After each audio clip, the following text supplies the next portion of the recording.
अक्सर आप लोग नौकरी करते हैं, कहीं बिजनेस करते हैं और पैसा कमाते हैं। पैसा आपके दैनिक जीवन में आपकी ज़रूरतों को पूरा करता है। पैसा कमाने के लिए बहुत सारे तरीके भी हैं। आप इसके लिए जॉब कर सकते हैं, आप कहीं भी छोटा-मोटा बिजनेस कर सकते हैं या और भी बहुत सारे स्किल हैं, जैसे एडिटिंग कर सकते हैं, फोटोग्राफिक्स कर सकते हैं, कंटेंट राइटिंग कर सकते हैं। जैसे मैं आपको वीडियो दे रहा हूँ, वैसे आप वीडियो बना के यूट्यूब पे डाल सकते हैं। ऐसे हज़ारों तरीके हैं पैसे कमाने के। लेकिन आज का वीडियो पैसा कमाना नहीं है। आज का वीडियो इस टॉपिक पे है कि पैसे से पैसे कैसे कमाएँ। आप पैसा तो कमाते हैं, लेकिन अगर आपके पैसे जो भी पैसा आप अर्न करते हैं, आपके खर्चे अगर उससे ज़्यादा हों, जैसे मान लीजिए कि आप 25,000 रुपये महीने का कमा रहे हैं और आपके खर्चे 30,000 रुपये हों, तो इस हिसाब से आपके कमाने से ज़्यादा आपके खर्चे पड़ जा रहे हैं। तो आपकी जो लाइफ स्टाइल है, आपकी जो दैनिक जीवन में ज़रूरतें हैं, वो पूरी नहीं हो पाएँगी। अगर इसको हम 1 साल के हिसाब से कैलकुलेशन करके देखें, अगर आप 25,000 रुपये महीने कमा रहे हैं और 30,000 रुपये आपके महीने का खर्च पड़ रहा हो, तो इस हिसाब से हर महीने आपके ऊपर 5,000 रुपये का कर्ज आएगा। इस हिसाब से पूरे 1 साल में लगभग 60,000 रुपये का आपके ऊपर कर्ज हो जाएगा, जो कि एक 25,000 रुपये कमाने वाले व्यक्ति के ऊपर काफ़ी ज़्यादा ये कर्ज होता है। उसको इससे बाहर निकलना काफ़ी मुश्किल होगा। अब सवाल ये उठता है कि पैसा तो कमाते हैं, लेकिन कमाने के बाद जो पैसा आपको आता है, उसको खर्च कैसे करें और उसको बचाएँ कैसे? इसलिए आप कह सकते हैं कि पैसा कमाने से ज़्यादा इम्पोर्टेंट है पैसे को बचाना, अपने खर्चे को कम करना और अपनी ज़रूरतों के हिसाब से जो बहुत इंपॉर्टेंट बेसिक ज़रूरतें हैं, उसके हिसाब से ही पैसे को खर्च करना। अगर हम किसी तरह से पैसा बचाना सीख जाएँ, तो ऑटोमेटिक हमारे पास कुछ सेविंग होने लगेगा। अब सवाल ये उठता है कि उस सेविंग का करेंगे क्या? उस पैसे का करेंगे क्या? कि पैसे बचाने से ज़्यादा इम्पोर्टेंट है कि बचे हुए पैसे को क्या करें? पैसे को निवेश कहाँ करें? बचे हुए पैसे पे कैसे ज़्यादा से ज़्यादा इंटरेस्ट कमा सकें? अगर आप उस पैसे को सेविंग अकाउंट में रखते हैं, आज के समय में सेविंग अकाउंट 3 से 4% का इंटरेस्ट दे रहा है, जबकि महंगाई दर 6 से 7% के आसपास है। सपोज आप मान लीजिए कि 100 रुपये किसी बैंक में आप रख रहे हैं, तो 1 साल में आपको इंटरेस्ट के साथ 103 रुपये मिलने वाले हैं, क्योंकि 3 से 3.5% आपको ब्याज देगी बैंक। लेकिन महंगाई दर 6 से 7% है, तो उस हिसाब से 103 रुपये में से अगर 6 रुपये महंगाई दर भी निकाल दें, तो आपका 97 रुपये बच जाता है, 97 रुपये आपके पास बच जाता है। मतलब जो आपकी कैपिटल थी, जो आपने पैसे सेव किए थे, इस उम्मीद से कि 1 साल बाद बैंक आपको ज़्यादा देगा, एक्चुअल में बैंक आपको ज़्यादा नहीं दे रहा है। बैंक आपके पैसे को घटा के दे रहा है, मतलब आपके पैसों की वैल्यू कम हो जा रही है। तब सवाल ये उठता है कि जो 100 रुपये आप निवेश किए थे, उसको कहाँ निवेश करें? कि जो भी पैसे आपको निवेश करना है, ऐसी जगह पर निवेश कीजिए जहाँ पे आपके पैसों की वैल्यू घटे ना।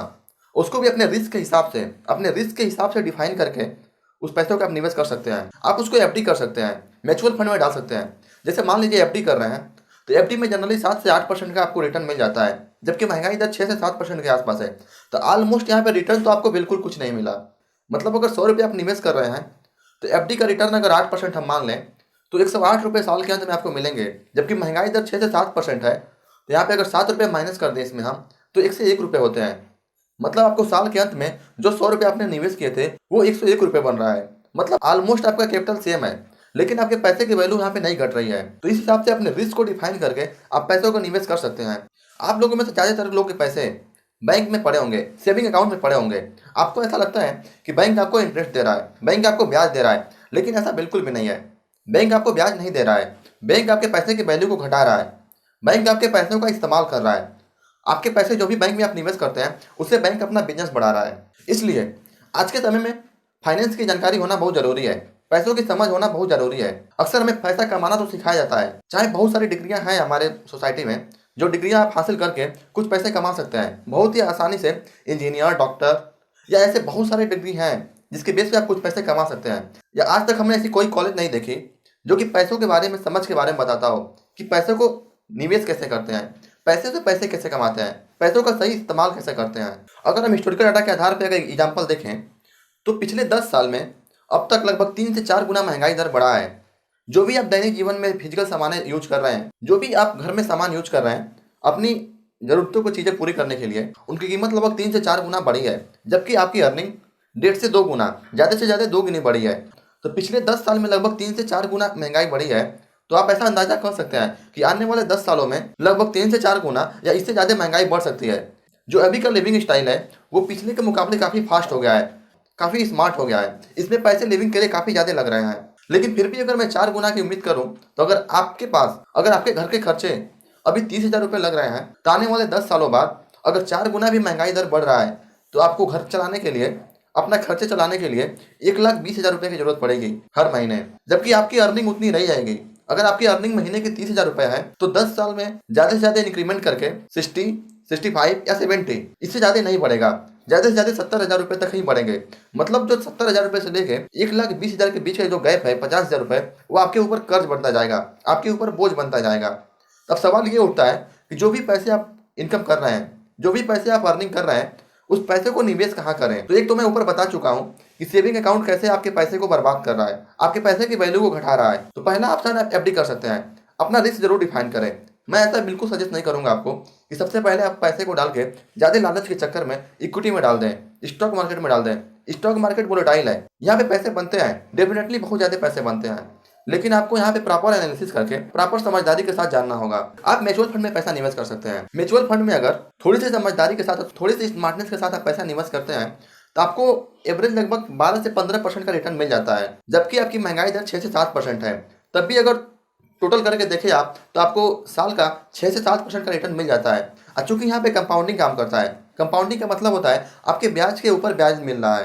तो ये आपको 6 से 7% कम जरूर लग रहा होगा, लेकिन आप 20 से 25 सालों के बाद इसको पूरा कैलकुलेट करेंगे तो ये करोड़ों में हो सकता है। आपके कुछ हजार रुपए करोड़ों में जा सकते हैं। यदि आप 50,000 रुपये भी मंथली कमाते हैं और कोई आपके सामने वाला 2 लाख रुपए भी मंथली कमाता है और आपको स्मार्टली इन्वेस्ट करने आता है, पैसे की समझ है आपके पास कि पैसे को निवेश कैसे करें, पैसे को कहाँ निवेश करें ताकि पैसे के ऊपर पैसा बन सके, इंटरेस्ट के ऊपर इंटरेस्ट बन सके, जो कि मैं कंपाउंडिंग में बता चुका हूँ कि कंपाउंडिंग में ब्याज के ऊपर ब्याज मिल सके आपको। अगर आपको इसकी थोड़ी सी अच्छी समझ है, अगर आप स्मार्टली इसको निवेश करना जानते हैं, 50,000 रुपये इनकम के साथ ही आप आने वाले 20 से 25 सालों में तब करोड़ों में खेल सकते हैं। आपके पास सेविंग कुछ सालों के बाद उसके मुकाबले कई गुना ज्यादा होगा।